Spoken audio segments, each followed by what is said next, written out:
So I feel like there's this like an expanding of my own faith, like to understand like who God actually is. These things that I'm like, I'm trying to muster the faith to believe for, and like, ooh, would God do it? But like deep down, it's like, can God do it? And I'm like, oh yeah, we're talking about the God of the universe, the God who made the universe. Yeah, he's fine. He's got it. He can do it, you know? The trick is, sorry, I feel like I'm going on and on, but the trick is to apply that to my real life. Do you know what I mean? I just like all of the problems that I wonder will be taken care of. Yeah. And he's over here like messing with galaxies.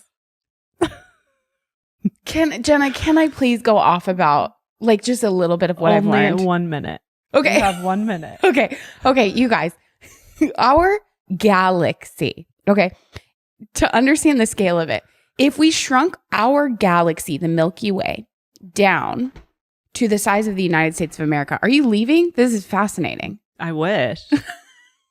If we shrunk, for perspective, our galaxy to fit within the United States of America, our solar system, just like the planets that we rotate with around the sun, which is an enormous star, if we shrunk the galaxy down to America, Okay. our solar system would fit on the tip of our finger.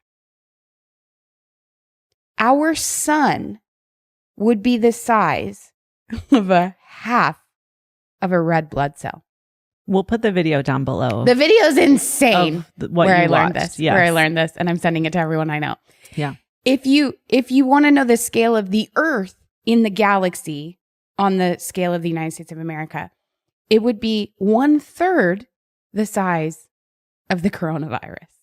Like that's where we are in our galaxy. Okay. Our galaxy. Now, our galaxy is one of potentially innumerable galaxies, at least 100 billion galaxies. For fun, 100 billion stars alone in our galaxy. The next closest galaxy, just one other galaxy, is 2.5 million light years away. If we were moving at the speed of light, it would take us 2.5 million years to get there, just for perspective, you know? I can see how people would fall into an existential crisis. So take us off of that cliff. Yeah, I think what has happened for me, what the Lord has done in me, He's allowed me to feel the terror of that, of my smallness, my seeming insignificance, the seeming insignificance of my life and the things I care about. And He's flipped the script.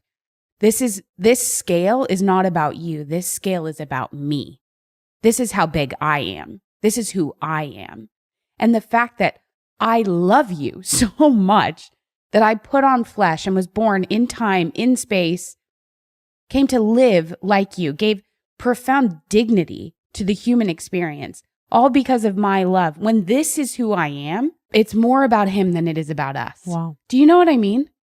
Now I do. That was everything for me. When I stopped thinking about me and I started thinking about Him, it's like Father Parks gave this insane homily. That's a word. On the second Sunday of Lent. And he was talking about the Transfiguration. He related it to the story of Odysseus. And he's returning home after this long journey. And his wife, there's been a spell upon him. People can't see him. He looks like an old man. And all these suitors are coming for this woman that he loves. And so he's going to fight for her. And they're going into this battle, and all these like young, masculine, strong suitors are like, yeah, we'll take you, old man. But Odysseus, when he begins to derobe to enter into this like combat, they're seeing his body as he is, this like young, strong warrior, adventurer. They're seeing the hero that he actually is when he like lifts his robe. And Father Parks translated that to the Transfiguration. He said, this is the same thing. Jesus was saying to the disciples, do you want to see who I really am? Can I lift the veil? Can I lift my robe and show you who I really am and who you're going to become if you follow me? How I'm going to make you shine. how I'm going to totally transfigure you if you follow me, right? This is what the stars have done for me. The Lord is like, I love you and you love me. Can I show you more of who I really am? Can I lift my robe a little bit and unveil who I truly am for you? Can I show you more of me? That's unreal. It's been a stretching, to say the least. Yeah. You know? Mm-hmm. I watch a lot of YouTubers, and some of them talk about how holy God is. Mm-hmm. How incredibly set apart God is from us. How other. Yes. Yeah. Like his holiness, we will never comprehend. Yes. How holy and pure and other he is. My friend Father Camus, I once heard him give a reflection before adoration, and he's like, we think that God is the highest or the best of us. Like his purity is the purest we could ever be. No, his purity is totally other. Yes. Yeah. What I love about these people that I've heard talk about the holiness of God is that there's the effect of recognizing his holiness is to fall on our face in what the most authentic and pure worship and devotion we could give to this God, to this creator, to this holy one. And that's something that I love to like ponder is all the saints and the angels are before the throne of the Holy One. Like all they're doing is exalting his name.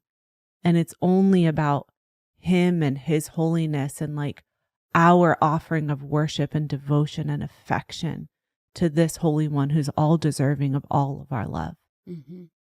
And that's how I feel when I say things like, I want to give you my whole heart. Like, I just want to like lay everything out to this one who's deserving of every single half of the red blood cell of me. Yeah.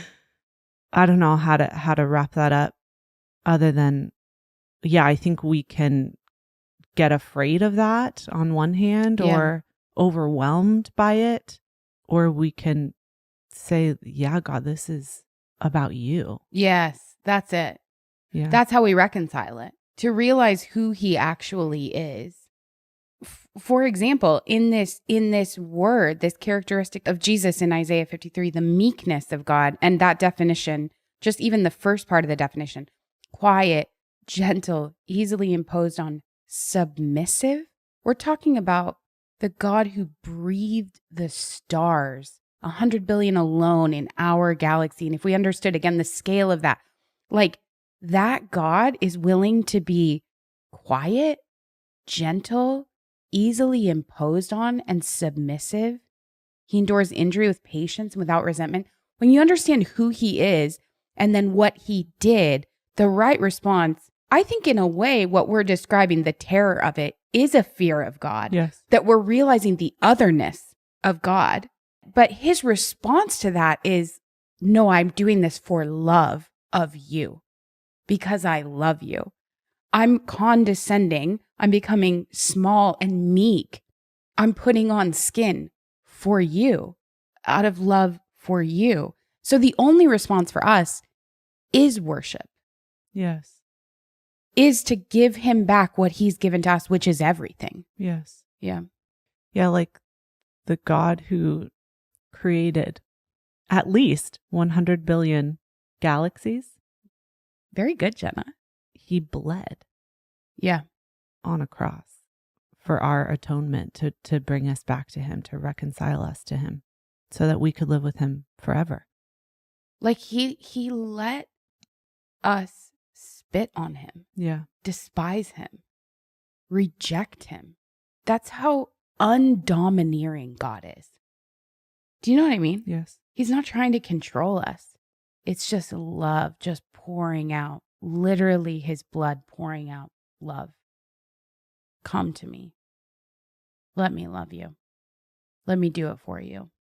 Thank you so much for watching and for hanging out with us. We love praying with you and we want to do that some more. So hit the subscribe button, like this video, and turn on your notifications bell. Bing!